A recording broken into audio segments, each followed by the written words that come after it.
ओम शांति। आज है 6 तारीख की मुरली। बाबा कहते हैं, मीठे बच्चे, जीते जी इस शरीर से अलग हो जाओ।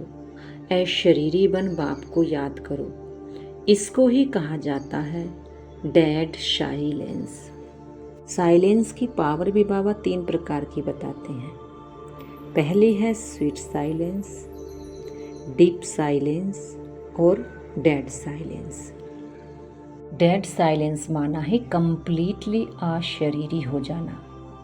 जिस तरह बाबा उदाहरण देते हैं कि जब मनुष्य मरता है तो उसका कोई भी कर्मेंद्रियां काम नहीं करती, जिससे कोई बिल्कुल डेड है, ना ही सूक्ष्म ना ही स्थूल। तो बाबा हमें जीते जी यही अभ्यास कराने की बात करते हैं कि तुम जीते जी डेड साइलेंस में रहो, तो तुम बहुत ऊंचा मर्तबा पालोगे। स्वीट साइलेंस जो होता है उसमें बाबा के प्यार का, सुख का जो वर्षा है उसकी अनुभूति होती है। और जो डीप साइलेंस होता है उसमें ज्ञान की समझ गहरी होती जाती है, खुलती जाती है। और ये जो डेड साइलेंस है इसमें हमें बाबा की श्रीमत आती है और उस श्रीमत का हमें मालूम होता है कि बाबा हमसे कौन सा कार्य करवाना चाहते हैं। ये बहुत ही पावरफुल अवस्था होती है डेड साइलेंस की। लेकिन ये डेड साइलेंस भी ज़्यादा समय मनुष्य नहीं रह सकता, जिसको दुनिया ने समाधि कह दिया है। क्योंकि मन में चलो भाई और कुछ भी व्यर्थ नहीं आए, कुछ ना आए, लेकिन कर्म कॉन्शियस तो चलेगा ही चलेगा। लेकिन फिर भी बाबा कहते हैं जितना हो सके उतना आत्मा को समझो और बाप को समझो। ये वही डेड साइलेंस अवस्था है जब हम अपने को भी डीपली समझते हैं और बाप भी हमें समझ आता है। बाबा ने तो पहले ही बता दिया, बच्चे जैसा मैं हूँ वैसे आप हो, या जैसे आप हो वैसा ही मैं हूँ। लेकिन आपकी गुणों शक्तियों की लिमिट है, मैं अनलिमिट हूँ। क्योंकि मैं जन्म मरण में नहीं आता हूँ, आप जन्म मरण में आकर के अपनी शक्तियों गुणों को खर्च कर देते हो, इसलिए वो लिमिट में आ जाती है। और मैं तो अनलिमिटेड हूँ, मैं तो शरीर लेता ही नहीं, इसलिए मेरे पास तो सर्व खजाने भरपूर होते हैं। आगे बाबा कहते हैं, तुम बच्चे अभी अपना फाउंडेशन मजबूत कर रहे हो। मजबूती किस आधार से आती है? पवित्रता के आधार से। जितना जितना आत्मा पवित्र अर्थात सच्चा सोना बनती जाती है उतनी मजबूती आती जाती है। बाबा अभी स्वराज्य का फाउंडेशन इतना मजबूत कर डालते हैं जो आधा कल्प उस फाउंडेशन को कोई हिला नहीं सकता। तुम्हारे राज्य को कोई छीन नहीं सकता। बाबा कहते हैं तुम्हें स्वराज्य अधिकार तुम्हें किससे मिलेगा? जितनी जितनी पवित्रता अंदर होगी उतना स्वराज्य होगा। जितना ये बुद्धि और मन सोने का बर्तन बनेंगे उतनी ही तुम्हारे अंदर कंट्रोलिंग पावर, रूलिंग पावर आ जाएगी। दुनिया में कह देते हैं शांति का आधार है, शांत होकर बैठ जाओ। लेकिन बाबा ने शांति का आधार क्या बताया है? पवित्रता।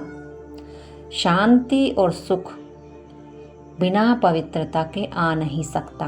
और पवित्रता की परिभाषा इतनी गहरी है कि हम जितना डीप साइलेंस में इसको मनन करेंगे, इस पर सोचेंगे, तो बहुत ही लंबी जाती है ये। जब हमारे मन के एक एक संकल्प, एक एक भाव शुद्ध हो जाएंगे तभी हमें सच्ची शांति मिलेगी।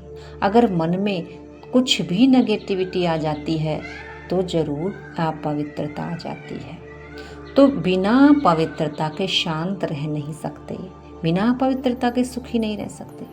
अब भले ही मन में तो अपवित्र विचार चल रहे हैं, नेगेटिव सोच, उसने ऐसा कहा, उसने मेरे साथ ऐसा किया, ये नेगेटिविटी चल रही है और हम सोच रहे हैं कि हम सुखी हो जाएं। तो सुखी होने का आधार पवित्रता है।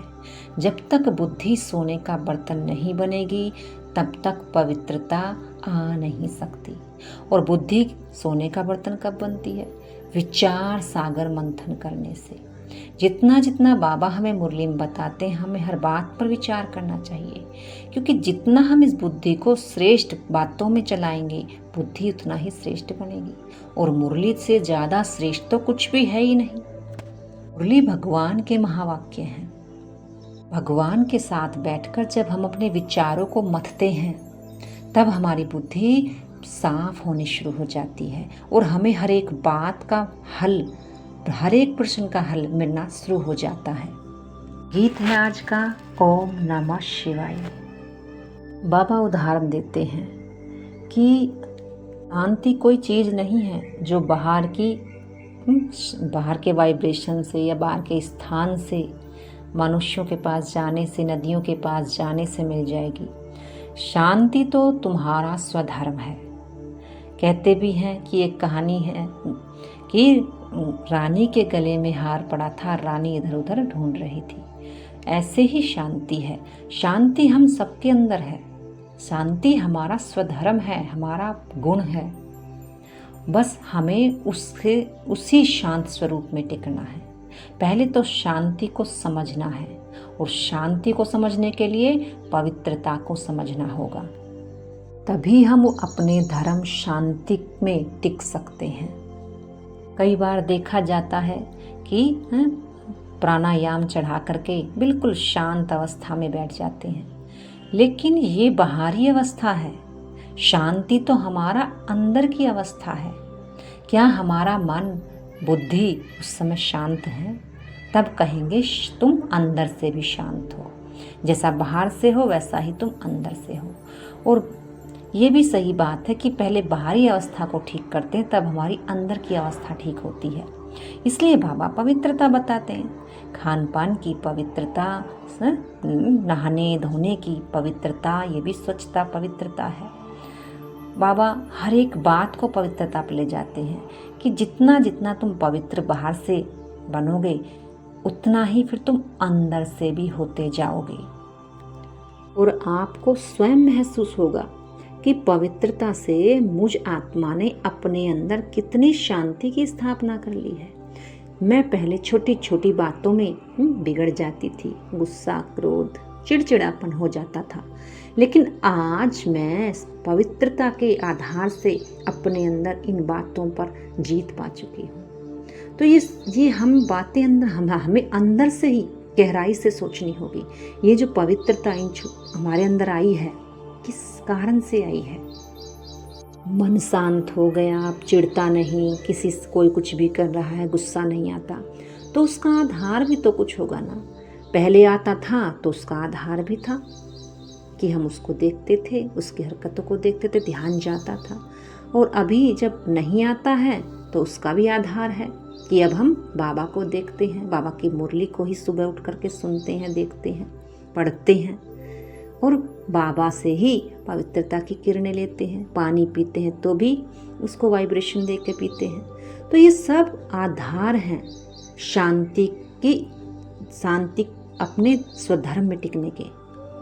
बाबा कहते तुम अपना फाउंडेशन इतना पक्का कर लो जो तुमको कोई भी धरती का तूफान हिला ना सके। धरती के तूफान की बात कहते हैं बाबा, और धरती पर तो मनुष्य रहते हैं। मनुष्य के द्वारा जो तूफान विघ्न आएंगे वो हमें हिला ना सके, ऐसा हमारा फाउंडेशन तैयार हो। और फाउंडेशन तैयार किससे होना है? वो भी पवित्रता से ही होना है। बाबा कहते हैं पवित्रता के बल से तुम इतने समझदार बन जाते हो जो सत्युग में वजीर आदि की भी दरकार नहीं रहती। बादशाह में ही इतनी ताकत होती है कि वो हर एक डिसीजन, हर एक फैसले स्वयं से ही ले लेता है और बिल्कुल राइट होते हैं। चाहे प्रजा के लिए लेने हो, चाहे अपने राज्य दरबार के लिए लेने हो, किसी के लिए भी लेता था, लेकिन बिल्कुल राइट। तो इतनी ताकत बादशाह में होती है। वो ताकत कहाँ से आती है? एक बल, पवित्रता के बल से।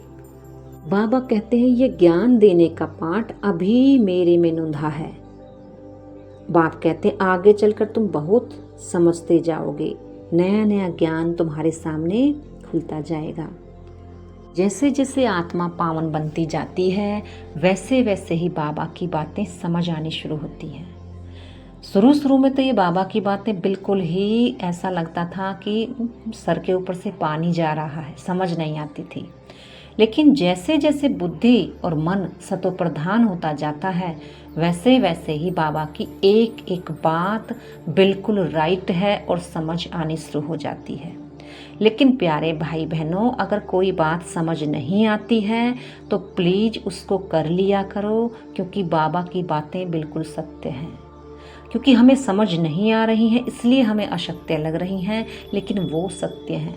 उस सत्य को जानने के लिए हमें उस जैसी सत्वप्रधान बुद्धि बनानी होगी, तभी हम उसके बाबा के उन महावाक्यों को अपने बुद्धि के द्वारा समझ सकते हैं। इसीलिए बाबा जोर देते हैं, तुम पवित्र बनो, तुम अपने को आत्मा समझो। भले ही तुम्हें समझ ना आ रहा हो, पर तुम करो। करते करते तुम एक दिन सतोप्रधान हो ही जाओगे और तुम्हें अपने पर गर्व भी होगा कि मैं ऐसा बाबा ने मुझे बनाया। बाबा कहते हैं सूक्ष्म वतन में हड्डी मांस नहीं होता, वहाँ तो सूक्ष्म शरीर देखने में आता है। क्या होता है? देखने में ही सूक्ष्म दुनिया आती है। एक ब्रह्मा का सूक्ष्म शरीर नहीं है, हर एक बाबा के बच्चे का, मनुष्यात्मा का हर एक का सूक्ष्म शरीर है। लेकिन उसे देखने के लिए सूक्ष्म बुद्धि चाहिए, भी सूक्ष्म वतन का राज समझ आएगा।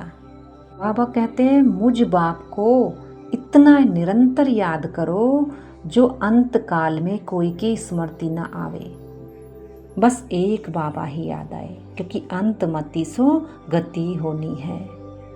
काशी कलवट खाते थे, उसमें किए हुए पापों की ऐसी महसूसता आती है जैसे जन्म जन्मांतर की सजाएं भोगते हों। बहुत पाप किए हैं, इसको कहा जाता है पाप आत्माओं की दुनिया। धारणा के बिंदु हैं। पहली पॉइंट, स्वराज्य लेने के लिए पवित्रता का फाउंडेशन अभी से मजबूत करना है। जैसे बाप पतित पावन है, ऐसे बाप समान पावन बनना है। दूसरी पॉइंट, अपने शांत स्वधर्म में स्थित रहना है। जितना हो सके देह अभिमान छोड़कर देही अभिमानी रहना है। डेड साइलेंस अर्थात अशरीरी रहने का अभ्यास करना है। वरदान है, अन्य आत्माओं की सेवा के साथ साथ स्वयं की भी सेवा करने वाले सफलता मूर्त भव।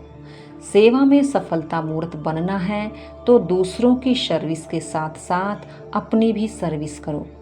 जब कोई भी सर्विस पर जाते हो तो ऐसे समझो कि सर्विस के साथ साथ अपने भी पुराने संस्कारों का अंतिम संस्कार करते हैं। जितना संस्कारों का संस्कार करेंगे उतना ही सत्कार मिलेगा। सभी आत्माएं आपके आगे मन से नमस्कार करेंगी, लेकिन बाहर से नमस्कार करने वाले नहीं बनाना, मानसिक नमस्कार करने वाले बनाना, यानी मन से झुकना चाहिए। स्लोगन है, बेहद की सेवा का लक्ष्य रखो तो हद के बंधन सब टूट जाएंगे। ओम शांति।